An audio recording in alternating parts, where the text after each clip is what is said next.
Hello student, welcome to my channel Pratishth classes. मैं हूं Meena Mishra. Exercise 1.1 हमने स्टार्ट किया था इससे पहले के लेक्चर में और आज हम उसके आगे के क्वेश्चन पढ़ेंगे। ये जो एक्सरसाइज है वो रिलेशन के ऊपर बेस्ड है। रिलेशन मैंने आपको एक्सप्लेन किया था कि रिलेशन का मतलब क्या हुआ कि कोई भी सेट है, उस सेट के एलिमेंट को लेकर एक रिलेशन को मेंटेन करते हुए हमें एक दूसरा सेट बनाना है और वो जो सेट होगा वो रिलेशन आर का सेट होगा। तो यहाँ पे देखो क्वेश्चन नंबर 1 का जो सब क्वेश्चन है 5, उसका ए हम कर रहे हैं। क्या है 5? Relation R in the set A of human being. यहाँ पर जो ए जो हमारा सेट है ना, वो किसका सेट है? Human being of a town. किसी भी एक शहर में कुछ लोग रहते हैं, उनका एक सेट है, मतलब उन सारे लोगों को मिला के एक सेट बना और उसमें हमें रिलेशन क्या लगाना है? Being a town at a particular time given by. तो रिलेशन क्या लगाना है? X Y. ये मैंने आपको बताया था कि रिलेशन में दो होंगे, पेयर में होता है। तो हमें एक्स वाई इस तरह से लेना है कि X and Y work at the same place. वो जो पूरा का पूरा हमारा सेट है ना, जिसमें पूरे शहर के लोग हैं, तो उन शहर के लोगों में से हमें उन लोगों को ढूंढ के एक सेट बनाना है जिसमें कि दो लोग एक ही कंपनी में काम करते हो। ठीक है, तो दो लोग उठाए हमने जो एक कंपनी में काम करते हैं, उनका एक सेट बन गया। फिर किसी दूसरी कंपनी में काम करने वाले दो लोग मिल गए, उनका एक सेट बन गया। किसी तीसरी कंपनी में काम करने वाले दो लोग जो एक साथ एक ही कंपनी में काम करते हैं, तो इस तरह का हमें एक सेट बनाना है। तो ये जो हमारा जो सेट बना, रिलेशन जो बना, तो ये डिसाइड करना है कि क्या वो यहाँ पर रिफ्लेक्सिव है, सिमेट्रिक है या ट्रांजिटिव है। ये तो क्वेश्चन नंबर 1 था ही। तो देखते हैं जो हमारा ये आर है वो क्या है। तो रिफ्लेक्सिव होगा। रिफ्लेक्सिव क्यों होगा? क्योंकि अगर कोई पर्सन है तो वो खुद उस कंपनी में काम करता है, यानी एक्स और वाई दोनों ही यहाँ पे 1-1 हो सकते हैं, यानी उस पर्सन को हम उससे ही रिलेट कर सकते हैं। ये मैथ्स में पॉसिबल है कि कोई एक बंदा, उसको आप उसी के साथ रिलेट करो और फिर बोलो कि ये उस कंपनी में काम करते हैं। तो यहाँ हम क्या लिखेंगे? थोड़ा फनी लगता है ये सुनने में, बट ये होगा X X belongs to R because X himself work at the same place. यहां पर हम किसी एक इंसान को उसके साथ ही कंपेयर कर रहे हैं कि ये दोनों उस कंपनी में काम कर रहे हैं, तो इसलिए ये रिफ्लेक्सिव होगा। अभी सिमेट्रिक होगा कि नहीं, देखो मान लो इससे पहले भी मैंने आपको इससे पहले के लेक्चर में एक्सप्लेन किया था और मैंने एग्जांपल दिया था राम और मोहन, और मैंने आपको बताया था कि इस टाइप के क्वेश्चन आगे आएंगे। तो मान लीजिए कि एक्स और वाई अगर एक कंपनी में काम करते हैं तो y और x भी एक उसी कंपनी में काम करेंगे। मतलब अगर आप किसी का नाम बोल दो यहाँ पर कि राम और मोहन एक कंपनी है उसमें काम करते हैं, तो मोहन और राम नाम अगर मैं पहले मतलब नाम का सीक्वेंस चेंज कर दूं तो कुछ फर्क नहीं पड़ेगा। They work at the same place, तो इसका मतलब वो सिमेट्रिक भी होगा। तो हम यहाँ क्या लिख सकते हैं? आर इज सिमेट्रिक, या फिर इसको कुछ इस तरीके से हम लिखें, let X Y belongs to R. It means X and Y work at the same place. X and Y work at the same place, यही मतलब हुआ उसका। X Y belongs to R मतलब एक्स और वाई सेम प्लेस पे काम करते हैं। It is implies that Y and X work at the same place. ये मैंने अभी आपको समझाया कि अगर एक्स वाई एक जगह पे काम करते हैं तो उसके नाम का सीक्वेंस बदल देने से कुछ फर्क नहीं पड़ेगा, वाई एक्स भी सेम प्लेस पे ही काम करेंगे। तो yx is work at the same place. It is implies that कि yx also belongs to R.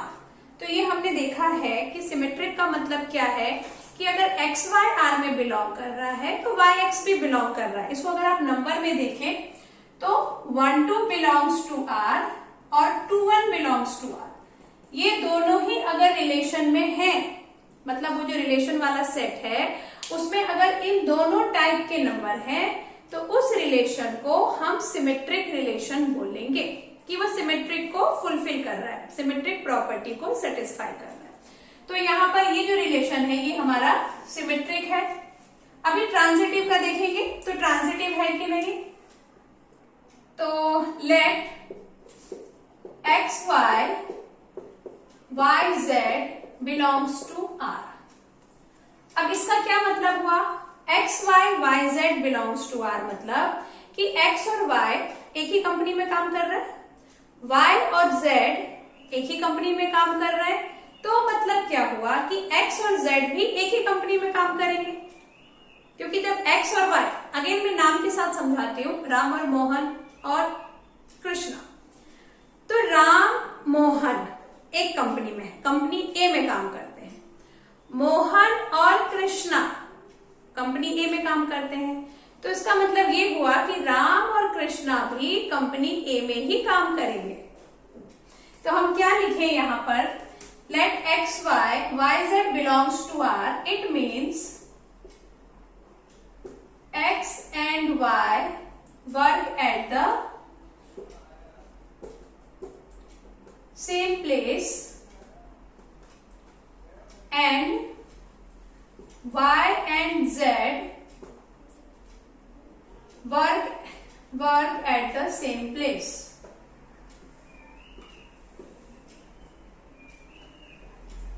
Work at the same place. It is implies that x and z work at the same place and this implies xz belongs to r. तो transitive भी prove हो गया कि xy belongs to r, yz belongs to r and xz is also belongs to r. It is transitive. Therefore, this relation is reflexive, symmetric and transitive. तो वही हम यहाँ लिखेंगे, hence R is reflexive, symmetric and transitive. तो clear हो गया ये आपको? ओके। अभी देखो क्वेश्चन नंबर बी, ये बिल्कुल ए की जैसा ही है। ए में क्या था, ए एंड बी रिलेशन आपको ऐसे लोगों का बनाना है, ऐसे लोगों का सेट बनाना है जिसमें कि दो लोग एक ही कंपनी में काम करते हो, उन दो को ढूंढ के लाना है। यहाँ पर कैसा है, सेम क्वेश्चन इसलिए मैं बोल रही हूँ क्योंकि ये live in the same locality, एक ही एरिया में रहते हैं। एक शहर के लोगों का हमने सेट बनाया है जिसमें एक एरिया में रहने वाले लोगों का एक नया सेट हम बनाएंगे जिसको हम बोल रहे हैं रिलेशन। तो ये बिल्कुल पहले के जैसा ही होगा। इसमें x belongs to R because x himself live in the same locality. x खुद यानी कोई भी एक इंसान खुद जैसे work at the same place वैसे ही live at the same locality, तो उसको उसी के साथ कंपेयर हम कर सकते हैं। तो ये हो गया रिफ्लेक्सिव हो गया। देन अगर let X Y belongs to R, it means X and Y live in the same locality. It is implies that y and x also live in the same locality. इससे पहले मैंने आपको बताया था कि अगर सीक्वेंस चेंज कर दिया तो उससे कोई चेंज नहीं होगा, यानी अगर राम और मोहन एक एरिया में रहते हैं तो मोहन और राम भी एक एरिया में रहेंगे। तो वो हो गया, it is implies that y x belongs to r and this implies r is symmetric. अभी सिमेट्रिक हो गया, रिफ्लेक्सिव हो गया, अब ट्रांजिटिव। इसके लिए क्या किया, let X Y Y Z belongs to R, it means X and Y live in the same locality and Y and Z live in the same locality. It is implies that x and z also live in the same locality and this implies xz belongs to r. R is transitive, तो इसलिए answer में क्या होगा, R is reflexive, symmetric and transitive। Clear हो गया, very good. अभी question number C. Question number C में देखो क्या है, यहाँ पर जो रिलेशन बना है एक टाउन में रहने वाले लोगों का, तो मतलब इस बार जो हमने सेट बनाया है उसमें ऐसे लोगों को लिया है कि एक्स वाई, ऐसे दो लोग लिए हैं, दो का सेट बना है। X is exactly 7 centimetre taller than Y, दोनों में 7 सेंटीमीटर का डिफरेंस होना चाहिए, यानी X ऐसा लो जो Y से 7 सेंटीमीटर बड़ा हो। ऐसे दो लोगों का हमने ग्रुप बनाया है, ओके, और उस ग्रुप का एक सेट बनाया है जो हमारा R है। तो अब ये R रिफ्लेक्सिव, सिमेट्रिक और ट्रांजिटिव है कि नहीं वो हम चेक करेंगे। तो रिफ्लेक्सिव तो नहीं है। क्यों नहीं है रिफ्लेक्सिव? क्योंकि कोई भी बंदा अपने आप से 7 सेंटीमीटर टॉलर नहीं हो सकता है। जैसे अगर मैंने X किसी एक को लिया तो वो खुद से 7 सेंटीमीटर टॉलर थोड़ी होगा, तो हम Y के प्लेस पे उसी को नहीं रख सकते हैं, क्योंकि यहाँ पर X और Y के बीच में रिलेशन क्या है कि उन दोनों में 7 सेंटीमीटर का डिफरेंस है। इससे पहले के क्वेश्चन में क्या था कि एक ही कंपनी में काम कर रहे हैं, एक ही एरिया में रहते हैं, तो उसमें आप X ले सकते हो क्योंकि X खुद एक एरिया में रहता है। इस तरीके से हम उसमें ले सकते हैं, बट यहाँ पर रिलेट करना है कि वो टॉलर है तो वो अपने आप से टॉलर नहीं हो सकता। तो हम यहाँ क्या लिख देंगे,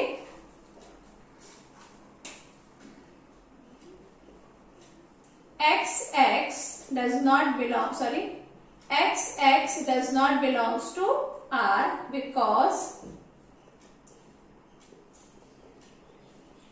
human being cannot be taller than himself। तो ये तो एक कारण हो गया, अपने आप से बड़ा नहीं हो सकता है, इसलिए ये therefore R is not reflexive। अब सिमेट्रिक का चेक करेंगे। तो देखो सिमेट्रिक में क्या है, अगर दो लोग हमने लिए हैं, जैसे X is taller than Y, तो Y cannot be taller than X। Symmetric तो वही होगा ना जिसमें XY belongs to R and YX is also belongs to R, यानी सीक्वेंस बदल दें तो रिलेशन फॉलो होना चाहिए, बट यहां फॉलो नहीं होगा। तो इसको हम कैसे लिखेंगे, हम लिखेंगे late XY belongs to R, it is implies that X is taller than 7 centimetre भी मेंशन कर दो, X is 7 centimetre taller than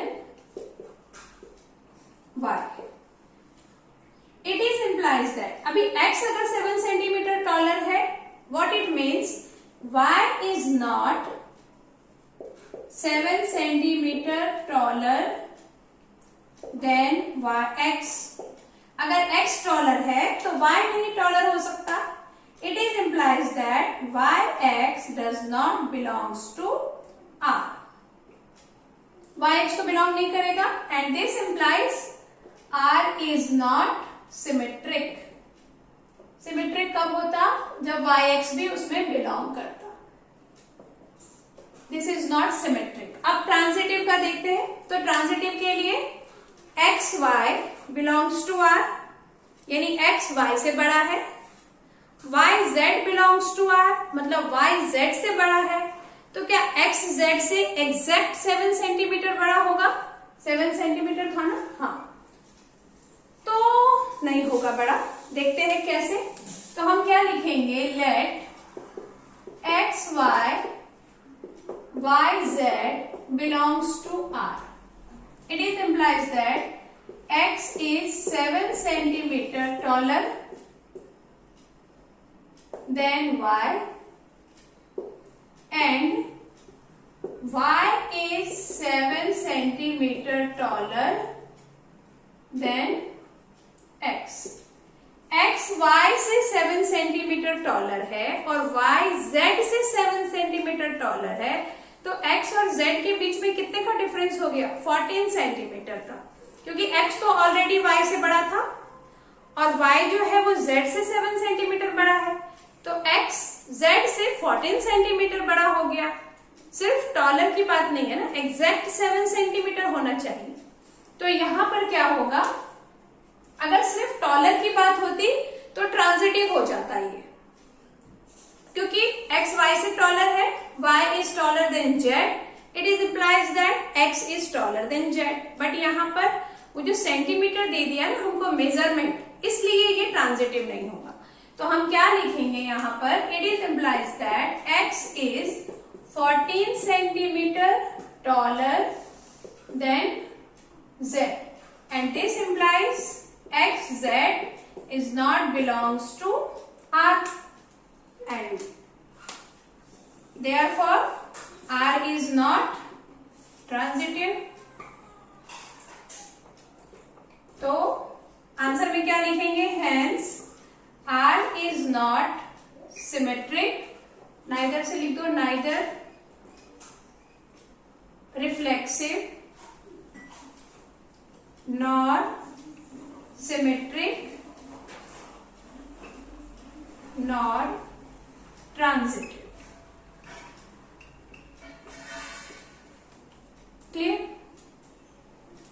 अभी क्वेश्चन नंबर डी, यहां पर जो हमने रिलेशन बनाया है, रिलेशन का जो सेट बनाया है, उसमें ऐसे दो लोगों को दिए हैं जिसमें कि x is wife of y, मतलब हस्बैंड वाइफ का हमने पेयर बनाया हुआ है और उस पेयर का हमारे पास एक सेट है। तो अब देखो, ये सेट क्या रिफ्लेक्सिव हो सकता है? नहीं हो सकता। क्यों नहीं हो सकता? क्योंकि कोई भी बंदा अपना खुद का वाइफ नहीं हो सकता है। जैसे यहाँ पर क्या है, x is wife of y, तो no one can be wife of oneself, या ऐसा लिख लो कि no one, x cannot be wife of, x cannot be wife of herself।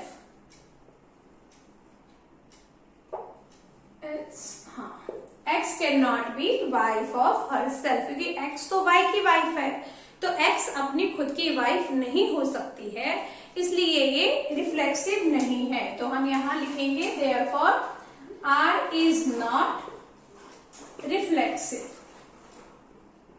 अभी सिमेट्रिक का अगर आप चेक करो, let X Y belongs to R, it is implies that X is wife of Y. It is implies that what, X is wife of Y, मतलब Y तो X का wife नहीं होगा ना, तो क्या लिखेंगे हम, Y is not wife of x, and this implies yx is not belongs to R, and therefore it is not, R is not symmetric, R is not symmetric। उसके बाद ट्रांजिटिव, x y की wife है और y z का wife तो हो ही नहीं सकता है, क्योंकि वो तो फिर हस्बैंड होगा ना। x y का वाइफ है, y z का वाइफ नहीं हो सकता है, तो इस तरह से ट्रांजिटिव वाला तो पेयर ही नहीं बन सकता है। यहाँ पे हम क्या लिख सकते हैं यहाँ कि x y y z does not belongs to R because if x wife of y, then y cannot wife of z। It is implies that R is not transitive। तो यहां से क्या पता चला हमें कि सिमेट्रिक नहीं है, रिफ्लेक्सिव नहीं है और ट्रांजिटिव भी नहीं है, तो वो हम आंसर में लिखेंगे। और इसके बाद जो क्वेश्चन है लास्ट, उसमें लिखा है कि आपको ऐसे दो लोगों का सेट बनाना है जिसमें x is father of y, तो उसमें भी सेम करेंगे जैसा इसमें लिखा है, बस वाइफ की जगह पे आपको फादर लिखना है, और वो भी ना रिफ्लेक्सिव होगा, ना सिमेट्रिक होगा, ना ट्रांजिटिव होगा। क्योंकि रिफ्लेक्सिव क्यों नहीं होगा? क्योंकि कोई भी इंसान अपना खुद का फादर नहीं हो सकता है। दूसरी बात, सिमेट्रिक क्यों नहीं होगा? क्योंकि अगर x y का फादर है तो y x का फादर नहीं हो सकता है, वो उसका सन या डॉटर होगा। और तीसरी बात, ट्रांजिटिव भी नहीं होगा। ट्रांजिटिव क्यों नहीं होगा? क्योंकि देखो x अगर y का फादर है तो y z का फादर ये हो सकता है, बट x फिर z का फादर कैसे होगा, है ना? नहीं हो सकता है। क्योंकि अगर मैं राम का एग्जांपल लेती हूँ कि राम फादर है किसका? मोहन का। ये फादर है इसका, मोहन का। और ये किसका फादर है? ये फादर हो सकता है कृष्णा का। तो इस केस में राम और कृष्णा के बीच में रिलेशन क्या होगा? ग्रैंडफादर का। वो उसका फादर नहीं हो सकता है, तो इसलिए ये ट्रांजिटिव नहीं होगा। ओके, समझ में आ गया कैसे लिखना है? Very good. तो क्वेश्चन नंबर 5 के हमने सारे सब क्वेश्चन कर लिए हैं और आगे के क्वेश्चन हम लोग नेक्स्ट लेक्चर में डिस्कस करेंगे। कुछ भी डाउट हो प्लीज कमेंट सेक्शन में लिखिए, ईमेल करिए, या इंस्टाग्राम का आईडी दिया हुआ है डिस्क्रिप्शन में, आप वहां पे भी मैसेज कर सकते हैं। मिलते हैं नेक्स्ट लेक्चर में। Thanks for watching.